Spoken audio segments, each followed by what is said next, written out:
안녕하세요. 오늘의 게임 목김입니다. 오늘은 닌텐도 스위치 역대 타이틀 판매량 탑 10 게임들 중 추천작 3가지를 가져왔습니다. 닌텐도는 멀티플레이 파티 게임 위주의 타이틀이 많지만 그 중에서도 솔로 플레이가 가능한 게임들을 골라 가져왔으니 취향에 맞는 게임으로 골라보시기 바랍니다. 지금 바로 가보시죠.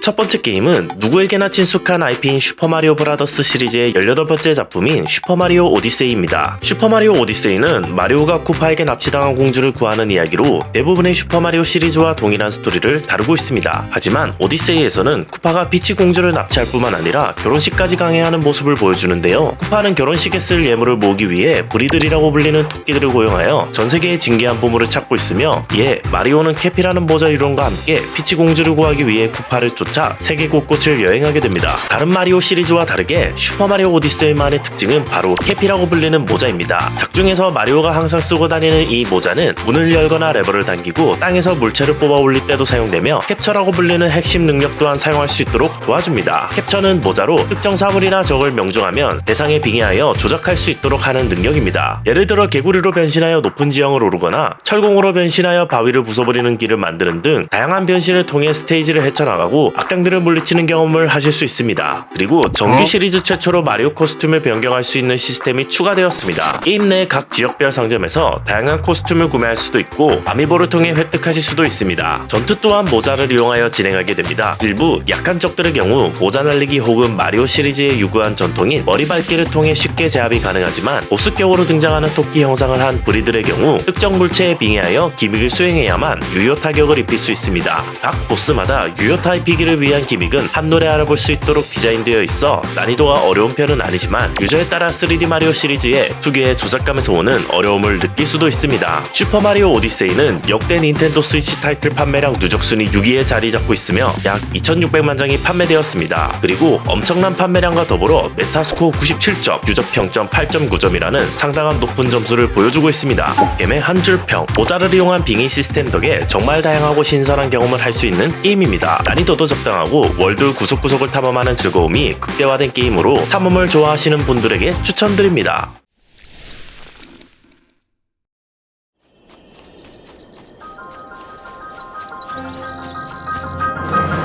두 번째 게임은 닌텐도 스위치 독점 발매인 탓에 이 작품 때문에 닌텐도 스위치를 샀다가 클리어 후 기기를 되파는 사람도 있을 만큼 명실상부 갓겜 젤다의 전설 야생의 숨결입니다. 어느 날 재앙 가논이라 불리는 악당이 부활하여 하이랄 성을 덮쳤습니다. 각 종족을 대표하는 영웅인 영걸들과 하이랄 성의 공주인 젤다 그리고 그녀를 지키는 용사인 링크가 가논을 저지하려 노력했으나 가논의 힘이 너무 강력했던 탓에 링크를 제외한 모든 영걸들이 전사하고 링크 또한 큰 부상을 입게 됩니다. 공주 젤다는 결국 가논을 물리치는 대신 가논을 하이랄 성에 봉인한 채 모습을 감추고 사라집니다. 그렇게 100년이 지나고 링크가 기억을 잃은 채로 의문의 장소에서 눈을 뜨게 되면서 젤다 야생의 숨결의 이야기가 시작됩니다. 야생의 숨결은 이전 시리즈와 달리 역대급 게임으로 평가받는 가장 큰 이유는 자유도에 있습니다. 직접 플레이해보시면 아시겠지만 여러분이 생각하는 거의 모든 방식으로 퍼즐을 풀어나가거나 보스를 공략하는 것이 가능합니다. 다시 말해 무슨 짓을 하던 성공만 하면 그게 정답인 시스템 덕에 스스로 탐험하고 모험하고 있다는 느낌을 받을 수 있습니다. 그리고 이 창의적인 플레이에 도움을 주는 가장 큰 장치가 바로 시커스톤입니다. 시커스톤은 주인공 링크가 들고 다니는 네모난 형태의 장치로 리모컨 폭탄, 마그넷 캐치,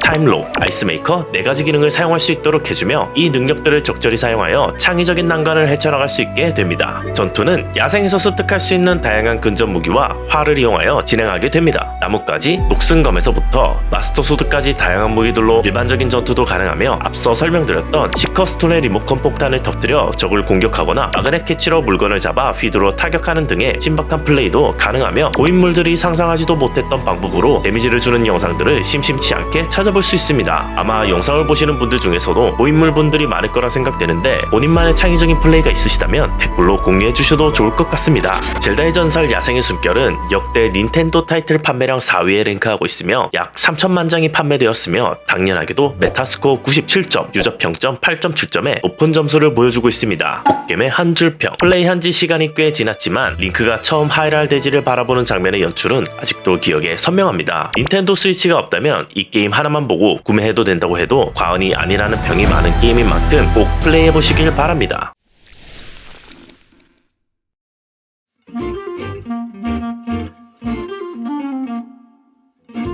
오늘의 마지막 게임은 자신만의 마을을 꾸미고 주민들과 소통하며 소소한 자급자족 생활 그 자체에서 오는 힐링을 즐기는 게임인 모여봐요 동물의 숲입니다. 모여봐요 동물의 숲은 주인공이 무인도 이주 패키지 플랜에 참가하여 무인도로 이주한 후 하나하나 내 손으로 섬을 꾸미고 자급자족하는 새로운 생활을 하는 이야기를 다루고 있습니다. 무인도에서 무엇부터 시작하면 좋을지 막막한 플레이어들을 위해 섬 정착 도우미인 너구리 기본적인 가이드를 제공해주며 함께 이주한 동물들 사이에서도 소소한 이벤트 등이 발생하여 단기 또는 장기적인 목표를 꾸준히 제시해주기 때문에 방향성을 잃지 않고 꾸준한 플레이가 가능합니다. 아무것도 없는 무인도에서 시작하는 새로운 생활을 다루는 게임인 만큼 직접 재료를 모아 섬 이곳저곳을 아름답게 꾸미고 저마다의 개성이 넘치는 주민들과 교류하며 자신만의 섬을 꾸밀 수 있는 자유도 높은 게임성을 가지고 있습니다. 낚시나 곤충 채집, 가드닝 등 집 밖에서 즐길 수 있는 요소부터 집 꾸미기, 패션, 옷 제작까지 다양한 요소를 즐길 수 있습니다. 또한 게임 내 시간은 현실과 동일한 리얼타임을 채택하고 있으며 특정 시간에만 할 수 있는 이벤트들도 존재하여 시간에 맞춰 게임 접속해야 하는 경우도 있습니다. 그리고 통신을 통해 친구의 섬에 놀러가거나 친구를 자신의 섬으로 초대하는 멀티플레이도 가능합니다. 최대 동시 8명까지 하나의 섬에서 모일 수 있고 자신이 만든 섬을 자랑하기도 하고 필요한 물건을 교환하는 등의 커뮤니케이션이 가능합니다. 오동숲 이야기를 할 때 빠질 수 없는 가장 유명한 캐릭터는 아마도 너구리일 겁니다.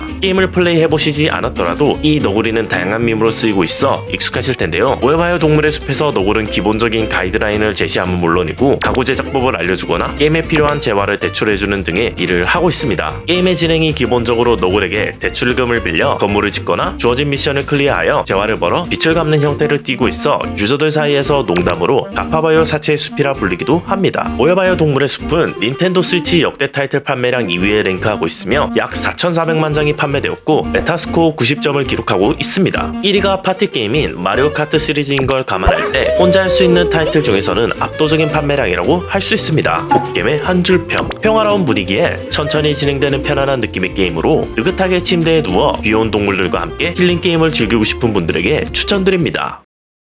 오늘도 시청해주셔서 감사합니다. 다양한 게임 정보를 원하신다면 구독과 좋아요, 알람 설정, 댓글까지 많은 사랑 부탁드리겠습니다. 감사합니다.